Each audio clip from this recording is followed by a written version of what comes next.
নবী বললেন সাহাবীরা রে তোমরা কি আমার সাথে জান্নাতে যেতে চাও? সাহাবীরা বললেন ইয়া রাসূলুল্লাহ ইয়া হাবিবাল্লাহ কি আমল করলে আমরা আপনার সঙ্গে জান্নাতে যেতে পারবো? নবী বললেন আমি একটা আমল দিব, আমলটা যদি তোমরা করতে পারো আমি নবী কথা দিলাম ওয়াদা করলাম ইয়াউমাল কিয়ামতের ময়দানে আমি নবী তার হাত ধরে জান্নাতে নিয়ে যাব। আল্লাহর নবী বলা পর সাহাবীরা বললেন হুজুর কি সেই আমল? নবীজি বললেন আজ থেকে শুনে নাও, যে ব্যক্তি 5 ওয়াক্ত ফরজ নামাজ 5 ওয়াক্ত সালাত 5 ওয়াক্ত সালাত সময় মতো মতো আদায় করতে পারবে, আল্লাহর নবী বলেন ইয়াউমাল কিয়ামতের ময়দানে আমি নবী তার হাত ধরে জান্নাতে নিয়ে যাব। জোরে জোরে চিল্লায়া বলা যাবে না আল্লাহু আকবার। এ মুসলমান শুনে নাও, এই ওয়াজটা শুনলেন নবীর একজন সাহাবী, নাম হলো আব্দুল্লাহ আনসারী। জোরে বলেন আল্লাহু আকবার।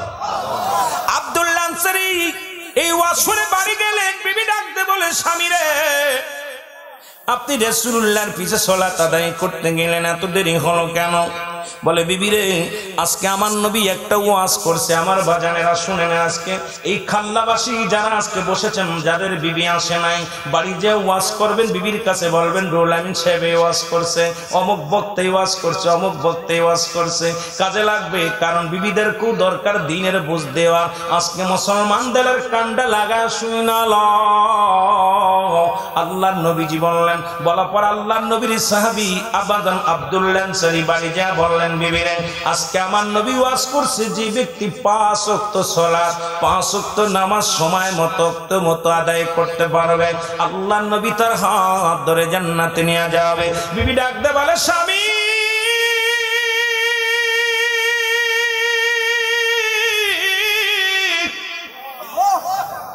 আপনার কাছে বালা খানা চাই না, খাবার চাই না, ধন সম্পদ কিচ্ছু চাই না, আপনি আমার স্বামী আমি আপনার বিবি, আপনি আমাকে একটু সুযোগ দিবেন গো স্বামী, আমিও যেন 5 ওয়াক্ত নামাজ সময় মতো আদায় করতে পারি। আপনি আল্লাহর নবীর হাত ধরে জান্নাতে যাবেন, ওই কঠিন দিনে আমিও যেন নবীর সঙ্গে জান্নাতে যেতে পারি। স্বামী রে আপনার কাছে টাকা চাই না, বাড়ি চাই না, আমাদের বিবিগুলো চায় রং বেরঙের পোশাক, আমাদের বিবিগুলো চায় স্বর্ণ অলংকার, আমাদের বিবি চায় বাড়ি ঘর দরজা, কিন্তু আল্লাহর নবীর সাহাবীদের বিবিরা চাইতেন আমল। এমন একটা আমল দিয়ে দেন গো স্বামী, যে আমলটা করলে আপনার সঙ্গে রাসূলুল্লাহর সঙ্গে জান্নাতে যেতে পারবো। জোরে জোরে চিল্লায় বলা যাবে না মারহাবা। এর দয়াল নবী বিহনে আপন বলতে কেহ নাই জগতে, আমার আপন বলতে মহব্বতে বলেন আমার আপন বলতে কেহ নাই জগৎ। ও নবী ও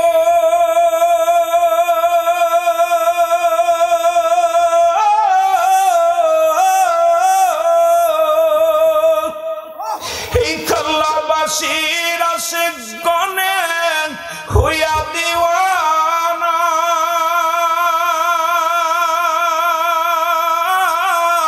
দুরুদ সালাম পাঠাইলাম সোনার মদিনা, দুরুদ সালাম পাঠাইলাম সোনার মদিনা, আমার দয়াল নবী বিহনে আপন বলতে কেহ নাই জগতে, বনে না আপন বলতে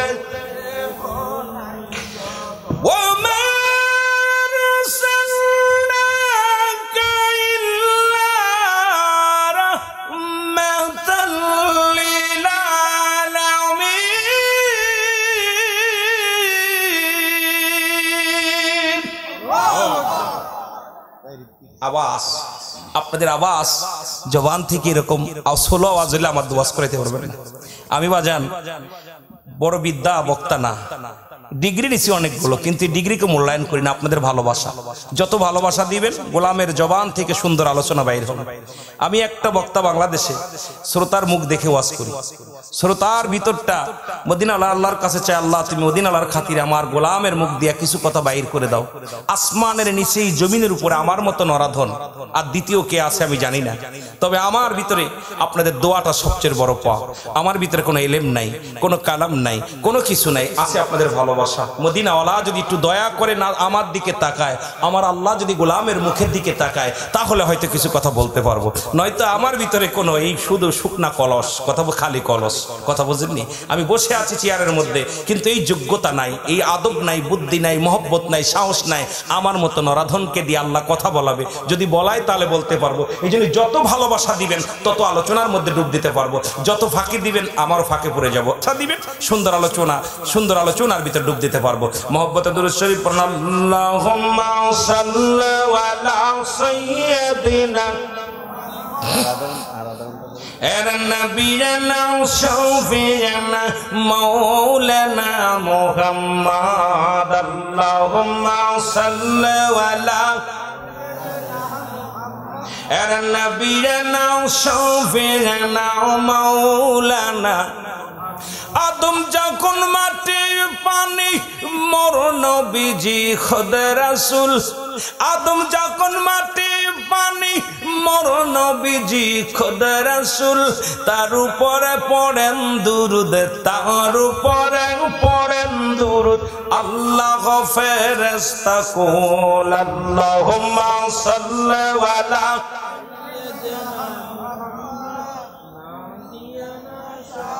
আয় হায়।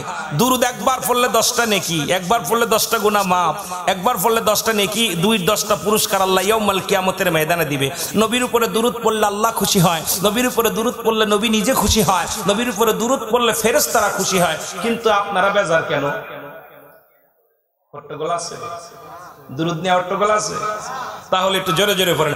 আল্লাহুম্মা সাল্লি আলা সাইয়্যিদিনা, আরো জোরে, নবিয়ানা শাফিয়ানা। উড়ে যাও রে খাল্লার হাওয়া, উড়ে যাও রে মদিনায়, উড়ে যাও রে খাল্লা পাশের হাওয়া, উড়ে যাও রে মদিনায়। এ গোলামের সালাম খানি, এই আশিকের সালাম খানি পৌঁছাই দিও মদিনায়। আল্লাহুম্মা মারহাবা, এই তো আওয়াজ জোরে জোরে। এর নবিয়ানা শাফিয়ানা। এ দুনিয়ার মুসলমান, বিবি যখন বললেন, বিবি দাও মুসলমান শোনো নাও, নবী যে সালাম ফিরায় একদিন না দুদিন নয়, কয়েকটা দিন নবী তার সাহাবীকে দেখতে পাইলেন না। নবী বলেন, সাহাবীরা রে, আমার আব্দুল্লাহ আনসারী কই, আমার আনসারী কই? সাহাবীরা বলে, হুজুর নিশ্চিত দুনিয়ার প্রেমে পড়ছে, নিশ্চিত দুনিয়ার কোন ঝামেলার মধ্যে আছে। নবী বললেন, আমি খবর নাও, আমি নিজে খবর নিব। নবীজি চলে গেলেন আব্দুল্লাহ আনসারীর বাড়িতে, সালাম দেয় বাড়িতে, আসসালামু আলাইকুম আহলাল বাইত। ঘরের মধ্যে কো আসুনি, ঘরের মধ্যে কো আসুনি। ভিতর থেকে সালামের উত্তর আসলেন না, 3বার সালাম দিলেন নবীজি। কয়বার? এরে মুসলমান, তুমি যে বাড়িতে যাবা, কোন মুসলমানের বাড়িতে গেলে আগে সালাম। যতক্ষণ পর্যন্ত সালামের জবাব না পাবো, ওই বাড়ির ভিতর প্রবেশের হুকুম তোমার হয় নাই, ওই বাড়ির ভিতর প্রবেশ করতে আপনি পারবেন না। সুতরাং আমাদের এখন সালাম নাই, কালাম নাই, বাড়ির ভিতরে ঢুকে যায়, ঢুকার ইখতিয়ার তোমাকে কে দিল? কেউ তো তোমাকে ঢুকার পারমিশন দেয় না। সালামের উত্তর যদি পাও, মনে করবা তুমি ঢুকার অনুমতি পাইছো। যদি সালামের উত্তর না পাও, সারাদিন তুমি দাঁড়ায় থাকো, না হলে ফিরে আসো। এটা হলো ইসলামের বিধান। কিন্তু আমাদের মুসলমান জাতি এত নিকৃষ্ট কেন হয়ে গেল রে মুসলমান? একটা বাড়িতে পর্দা নাই, একটা বাড়িতে ইসলামের কোনো বিধান মানা নাই। নামে নামে মুসলমান, নামে নামে মুসলমান। এই মুসলমান হইয়া আল্লাহর জান্নাত পাওয়া সম্ভব নয়। জোরে জোরে বলেন ঠিক কিনা? আল্লাহর নবী 3বার সালাম দিলেন। কয়বার? 3বার সালাম দিছে গো। নবীজি সালামের উত্তর পাইলেন না। রহমতের নবী, মাগফিরাতের নবী, নাজাতের নবী। আমার নবী ফিরে আসলেন, পিছন থেকে আব্দুল্লাহ আনসারী সালাম উত্তর দেয়, ওয়ালাইকুম আসসালাম ইয়া রাসূলুল্লাহ, ওয়ালাইকুম আসসালাম ইয়া হাবিবাল্লাহ, ওয়ালাইকুম আসসালাম ইয়া রাহমাতাল লিল আলামিন। আল্লাহর নবী ডাক দিয়ে বলেন, আনসারী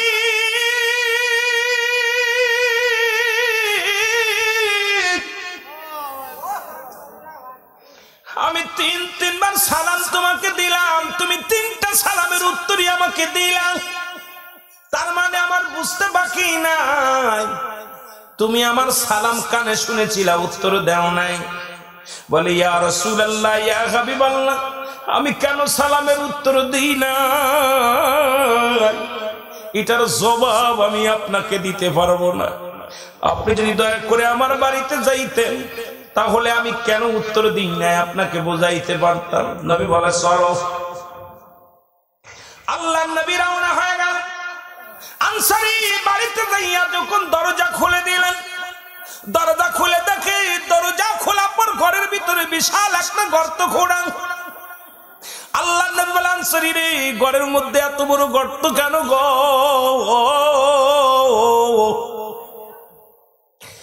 আনসারী বলে, ইয়া রাসূলুল্লাহ, ইয়া হাবিবাল্লাহ, আপনি যখন আমারে সালাম দিয়েছিলেন, তখন আমি এই গর্তের মধ্যে উলঙ্গ অবস্থায় বসা ছিলাম, গায়ের মধ্যে কোনো কাপড় ছিল না, আমার পণ্যের মধ্যে কোনো কাপড় ছিল না নবী গো। এই কারণে আপনার সালামের জবাব আমি দিতে পারি নাই। আল্লাহ নবী বলে, আনসারী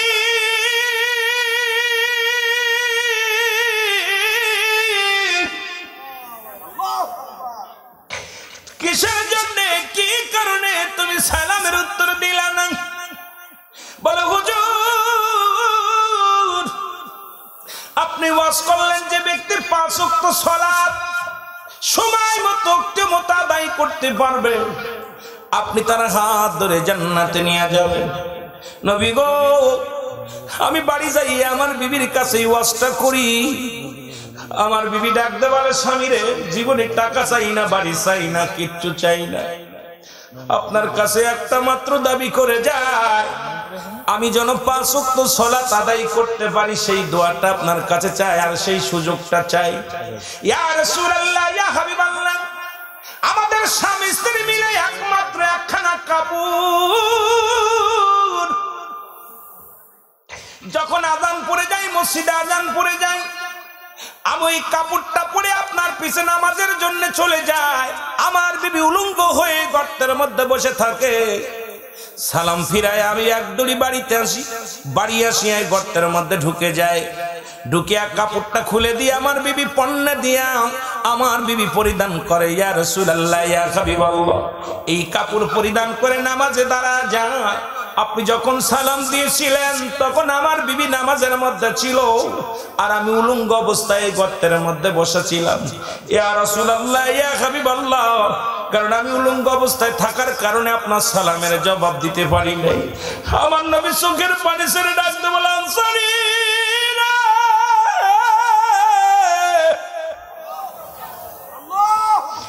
তুমি একটা কাপড়ে স্বামী স্ত্রী মিলিয়া দুজন নামাজ আদায় করো। আমি নবী আদা করলাম, আমি নবী কথা দিলাম, ইয়াউমুল কিয়ামতের ময়দানে আমি তোমাদের স্বামী স্ত্রী তোমাদের দুজনকেই সঙ্গে করে জান্নাতে নিয়ে যাব। জোরে জোরে চিল্লায়া বলা যাবে না মারহাবা। এর দয়াল নবী বিহনে আপন বলতে কেহ নাই জগতে, বলে না আপন বলতে, আরো যদি বলেন আমার দয়াল নবী বিহনে আপন বলতে কেহ নাই জগতে। আরে ভেবে দেখি আমি সবই মিশে, অগমিশে মায়ার সংসারে, আপন বলতে কেহ নাই জগতে, বলে না আপন বলতে ও নবী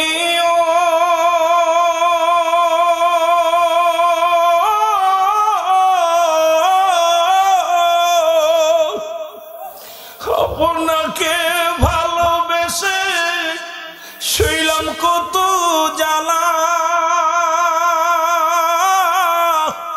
গলাতে পড়িলাম আমি কলঙ্কের মালা ভয় করি না কোন জ্বালা নবী ভয় করি না কোন জ্বালা যদি পায় একবার আপনাকে আপন বলতে কেহ নাই জগতে বলে না আপন বলতে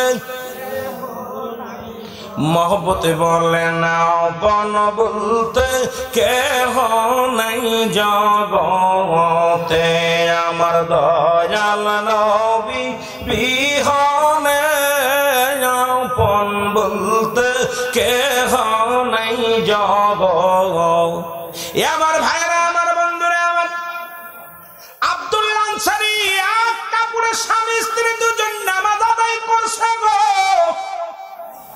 আমি আপনাদের কাছে জানতে চাই এই খাল্লা গ্রামে এমন কোন গরিব মানুষ নাই যিনি ফকির তার 10-20টা কাপড় আছে কি আছে না? যিনি কিষান দিয়ে খায় উনার বাড়িতে গেলেও 2-4টা পোশাক পাওয়া যাবে, যেটা বলে ঠিক কি না? তাহলে আপনি কি দোহাই দিয়ে নামাজ ছাড়তে পারবেন? ছাড়া সম্ভব নয়। এ মুসলমান, নবীর সাহাবী যদি এক কাপড়ে স্বামী স্ত্রী দুজন নামাজ আদায় করতে পারে, আপনাকে আমার আল্লাহ সেই রকম অবস্থা করে নাই। বাড়ির মালিক হয়েছেন, গাড়ির মালিক হয়েছেন, পোশাকের মালিক হয়েছেন রে মুসলমান, কিন্তু আল্লাহর সাথে আপনার সম্পর্ক নাই। আল্লাহ বলে এদের জন্য আমি রেখে দিলাম দাতুনিল কাফিরিন, এই কাফের বেঈমান মুনাফিকদের জন্য আমি আল্লাহ প্রস্তুতি করে রাখলাম। একটা নয়, দুটি নয়, 7-7টা জাহান্নাম। জোরে জোরে চিল্লা বলা যাবে না আল্লাহু আকবার। প্রস্তুতি আছে, আল্লাহ রেখে দিয়েছে। কয় বছর? 40 বছর, 50 বছর, 80 বছরের জিন্দেগি পাইয়া কত রং তামাশা করতেছো। সালাত সালাত, নামাজ নামাজটা। এই জন্য আমি বলতেছিলাম রাতের শুরু নামাজ, দিনের শুরু নামাজ, মনে আসেনি? এ মুসলমান, রাতের শুরু নামাজ, রাতের শুরু হলো মাগরিবের নামাজ, মনে আছে? 3 রাকাত ফরজ নামাজ তুমি আদায় করলা, তুমি আমার মাওলার গোলাম হয়ে গেলা।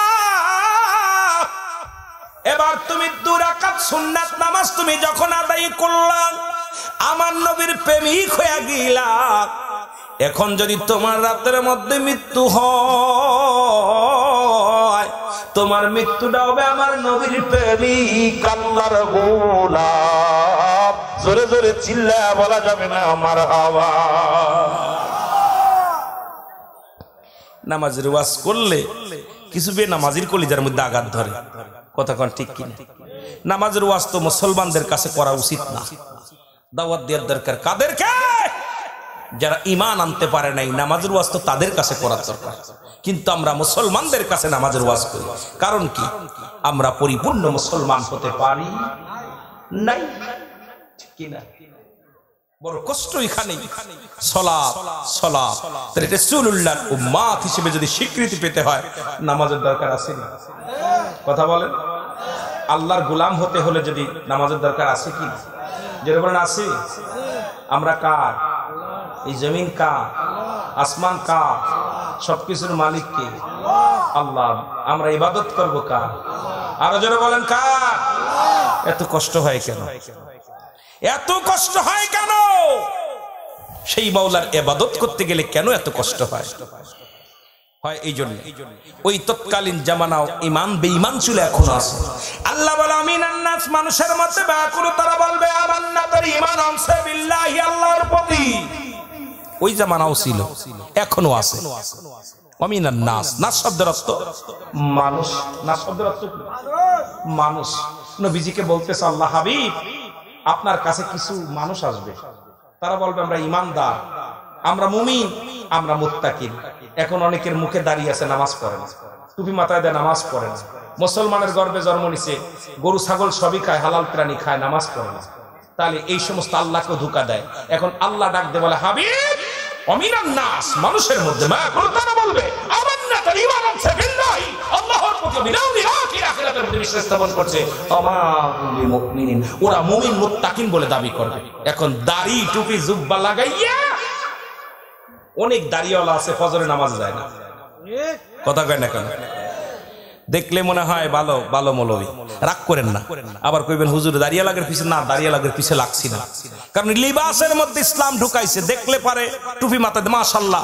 অনেক সময় দেখা যায় বাজারে গেছে, টুপি আছে মাথায়, পাঞ্জাবি গায়ে আছে, কিন্তু জোহরে আসরের নামাজ পড়ে নাই, মাগরিবের সময় নামাজ পড়ে নাই, কারণ নামাজটা আদায় করে নাই, কারণ তারা আল্লাহর সঙ্গে বন্ধুতাই নাই, আছে দুনিয়ার সাথে সম্পর্ক করে ফেলেছে। এই যে নবীজি বলছে এই দুনিয়াটা হলো পচা দুর্গন্ধ মরি, মানুষের চরিত্র হলো কুকুরের চরিত্র। কুকুর যেমন দুনিয়ার সম্পদ পাইলে খুশি হয়, মানব তবে শেষ জামানার মানুষগুলো সম্পদ পাইলে খুশি হবে, আল্লাহর দ্বীনের জন্য বেজার থাকবে, আল্লাহর দ্বীনের প্রতি রুজু হবে না, দুনিয়ার প্রতি রুজু হবে। এরা দুনিয়া থেকেই তারা বিপদগামী হবে, হাসরের ময়দানে তারা বিপদগামী হবে। জোরে বলেন ঠিক কিনা?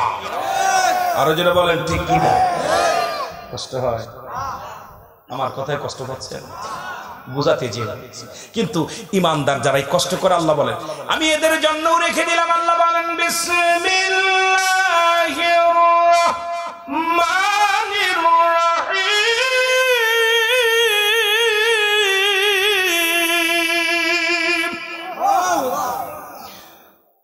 উইদ্দাত লিল মুমিনিন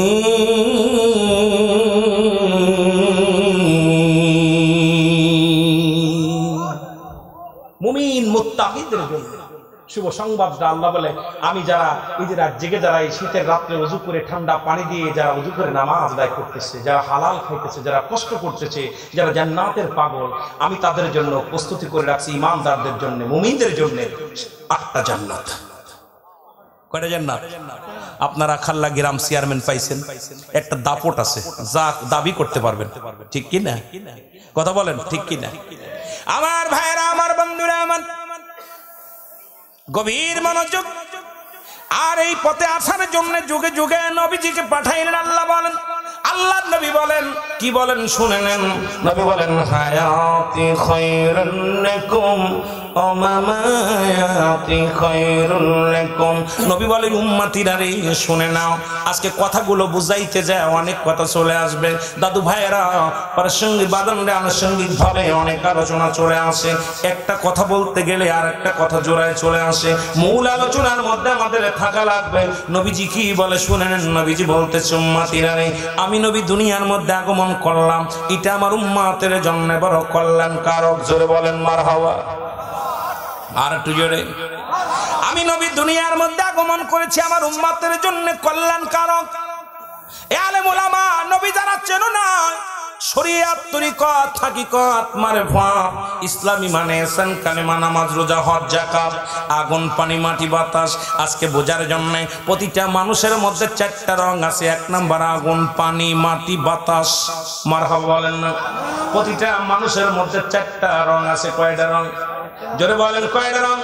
4টা রং দিয়ে আগুন দিয়েছে দেহের মধ্যে, পানি দিয়েছে দেহের মধ্যে, বাতাস দিয়েছে দেহের মধ্যে, মাটি দিয়েছে দেহের মধ্যে।